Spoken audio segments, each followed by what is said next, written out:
So let's take a look at Call of Duty Modern Warfare.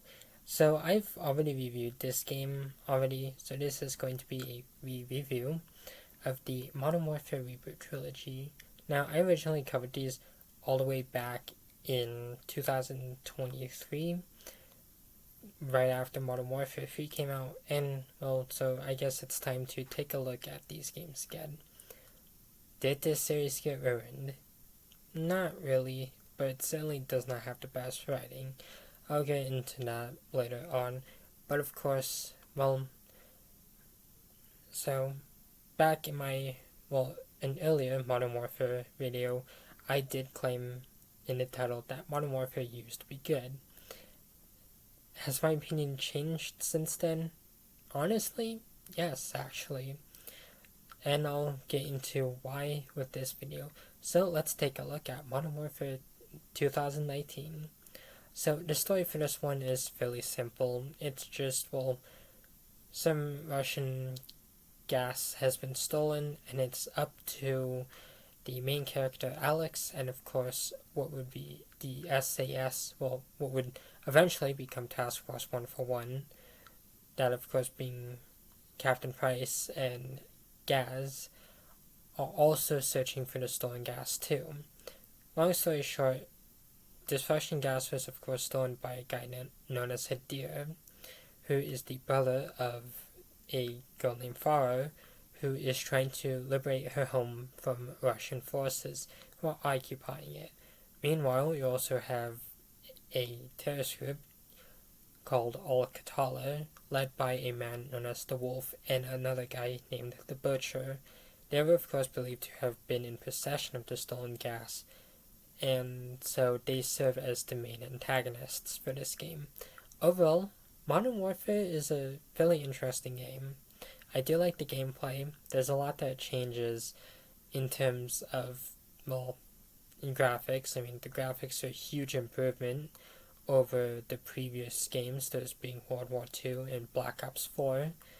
And, they look more realistic than ever before. The gameplay, well, pretty still similar to older CODs, is still fairly enjoyable, and frankly, Modern Warfare has been one of my favorite Call of Duties. The story, for the most part, is generally pretty good. There's a lot of good moments in this one, and there were some parts that surprised me. I like the antagonist a lot in this one. The only really thing I don't like about this game is the fact that it does set up a character to be a villain, but that never really happens. That, of course, was Viktor Zakhaev, who's mentioned in the closing part of Modern Warfare 1, and the game just never does anything. I think he was in Warzone, but he was never in any of the sequels. Not to mention, then there's some rewriting of history when the Highway of Death mission happens. The game presents it that the Russians bombed, that place, but in reality, this was actually based off a real-world event during the first Gulf War, where the U.S. bombed fleeing forces. So the rewriting of history isn't exactly the best thing to do. Overall, Modern Warfare 1 was a pretty fun Call of Duty. I do like the multiplayer for this one too. And co-op, Spec Ops was pretty interesting. Multiplayer, I haven't really put that much time into it, same with Spec Ops. They're both somewhat interesting. Multiplayer is definitely going to be the thing that most people do play these games for. But for me, it was the campaign, and the campaign did not disappoint. I think this was one of the coolest Call of Duties that we've gotten, and it made me excited for any sequels we have gotten. Which brings me to Call of Duty Modern Warfare 2, which was released in 2022. Modern Warfare 2 came out in 2022 and was the first sequel to, Modern Warfare. Overall, this one really changed a lot in the series. You can actually carry quite a bit more tactical equipment in this one, as it had a backpack system, and you could carry other kinds of grenades, flashbangs, whatever. It also introduced the ability to make items. A few missions do have this. The most notable one is Alone, where you could make items to deal with your situation. And I thought that was actually pretty cool. I don't know if Warzone or the multiplayer had anything like this, as again, I don't really play Warzone and I barely dabbled in the multiplayer, but this was an interesting idea for Modern Warfare 2. Overall, the story is, well, similar to Modern Warfare, where instead of gas this time, it's missiles that got stolen. These were, of course, well, stolen by Russian forces who gave them to Iran, and a new guy, Hassan, now has them. Hassan is, of course, the leader of Al-Qatala this time, and serves as a main antagonist. There's also another antagonist, Valeria, so my bad, and she leads a cartel and is a prominent antagonist in the game. Then, of course, we have Shadow Company and General Shepard. Overall, Modern Warfare 2 does have a lot of good things going for it. I do like most of the story. I do like the new characters and the reintroduced characters. They reintroduced Soap and Ghost in this one, and they also introduced a new character named Alejandro. And he's pretty cool, and it's a shame that we don't see him again in the third one. Farah, Captain Price, and Gaz also make a return in this one, along with Kate Laswell. I think they're all pretty cool, and it really did show that Infinity Ward did have a great thing going with this one. Overall, the story itself is somewhat interesting. I mean, they eventually are able to track down the missiles, but it gets revealed that Shepard he didn't want them finding out that he lost the missiles, because he wasn't supposed to send his allies overseas missiles, as they were supplying someone else with missiles, and this went against what Shepard could do. These missiles got stolen and given away, and that kind of leads to the events of the game. And then, of course, you have Graves kind of just going AWOL and basically commit to war crime down in Mexico. Believe me, I will get into that later on when I get to Modern Warfare 3. Overall, Modern Warfare 2 is a pretty decent game. It has some interesting antagonists and some interesting writing. The multiplayer is somewhat fun.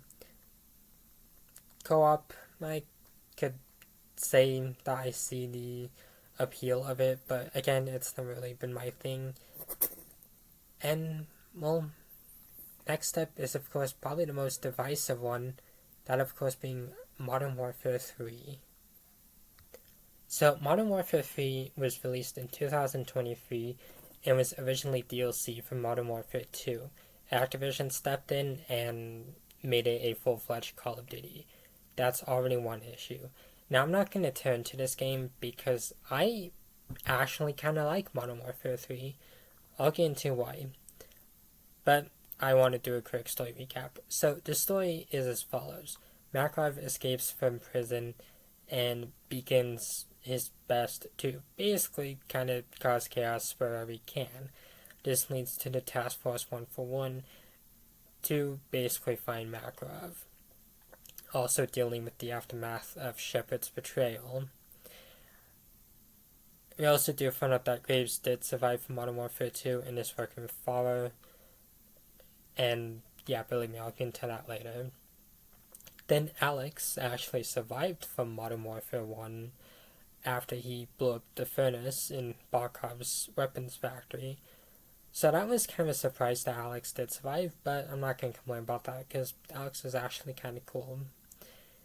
So this game is basically them pursuing Makarov through, well, for like most of the game, or pursuing people close to him.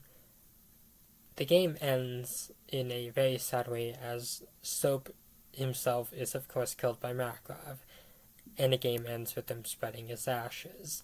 That's really the story of Modern Warfare 3. So what did it do good? Well, first of all, the open combat missions were actually pretty good. I actually really liked them. They added a bit more interest into Modern Warfare 3, as honestly, without the Modern Warfare 3 would have just been just probably generic COD. The open combat missions did make tackling submissions way more fun than somewhere in Modern Warfare 2. I don't mind Modern Warfare 2, but submissions did feel a little tedious to get through. With Modern Warfare 3, I didn't really feel that, and it felt like the open combat missions gave more freedom to how you wanted to do missions. Not to mention, then there's the multiplayer. Multiplayer is really similar to any other COD, but again, I did have fun with the multiplayer. It was generally nice. Makarov is also a pretty interesting character. I thought he was pretty cool. Unfortunately, he's not as cool as he originally once was, but it was great seeing Makarov again. It was also good seeing Shepard kind of get taken out by Price in the ending. Although, what it did wrong is, well, some of the storytelling. The fact that Graves is now working with Farah, who, keep in mind, she hated Barkov for essentially taking over a country and treating its citizens like complete crap. And yet, she's fine working with a guy who caused a huge war crime down in Mexico for really the exact same reasons. Like, Barkov was racist and assumed that all of Farah's people were terrorists. Graves saw everyone in Mexico as allied with the cartels, which that's still racism. He's literally targeting people because he thinks that they're connected with someone because of their ethnicity. The same thing that Barkov did. So I do think that's some really dumb storytelling. Not to mention the fact that, like, just Shepard randomly gets kidnapped and they have to rescue him. That was also kind of stupid too. Other than that, I don't really have too much complaints with Modern Warfare 3 storytelling. I'm a little sad that Soap died because it just felt like it was completely out of nowhere. I get the defense of this one that, in real life, a soldier dying is always out of nowhere and isn't going to be like a climactic thing like how he died in the original Modern Warfare 3. And okay, I do get that, but it still does kind of suck, to be honest. And then next up, we of course have zombies. I like zombies. It's a fun mode. Like, Trilogy definitely did a wonderful job with this one. But I hate the fact that it's tied to multiplayer, and apparently it's been tied to multiplayer since Cold War. So it's generally really annoying. I still didn't like it. I just kind of wish it was its own separate mode and not needing PS Plus to get it. Then I guess next up is, of course, the rushed development time. Modern Warfare 3 had a really tight development time, unfortunately. Like 18 months, and well, Sledgehammer, Infinity Ward, Treyarch, Raven, and like other studios worked on this one. That's still a lot of time. That's still barely any time for a game like this. Not to mention, it doesn't even have a platinum trophy on the PS5, and is a fully priced game that to some people did feel like DLC. But of course, I guess one of my thoughts on the main trilogy: is it worth playing? Was it worth playing then? Is it worth playing now? And should we get a Modern Warfare 4 whenever it does happen? Well, I personally did like this one. When it came out, I wasn't much of a fan of it because it generally just felt that the Modern Warfare series just kind of got ruined with Modern Warfare 2 and 3. But having replayed it a few times, I've actually had this one grow on me. I have had fun playing this one, and I've actually trophy hunted in these games and even platinumed Modern Warfare 1. So I will definitely say these are worth getting into if you like trophy hunting, as one of the easier ones to trophy hunt in. and have some fun trophies. I do like these games. While they are heavily flawed, I still really did have fun playing them, and I would love to see a fourth Modern Warfare if one is planned. I mean, we know we're not getting it this year because Black Ops 7 comes out this year, but after that, honestly, that's honestly really up to speculation, and frankly, I don't really believe in what some of these card YouTubers are saying. So whether or not we do get a Modern Warfare 4, I guess is really up in the air. But as for if I recommend this one, yeah, I do. I do recommend this trilogy. While it's not perfect, I do think it's still pretty decent. While Modern Warfare 3 itself is probably the least likable of the trilogy, there is still some passion put into this one, and you could tell that Sledgehammer did do a good job with some parts.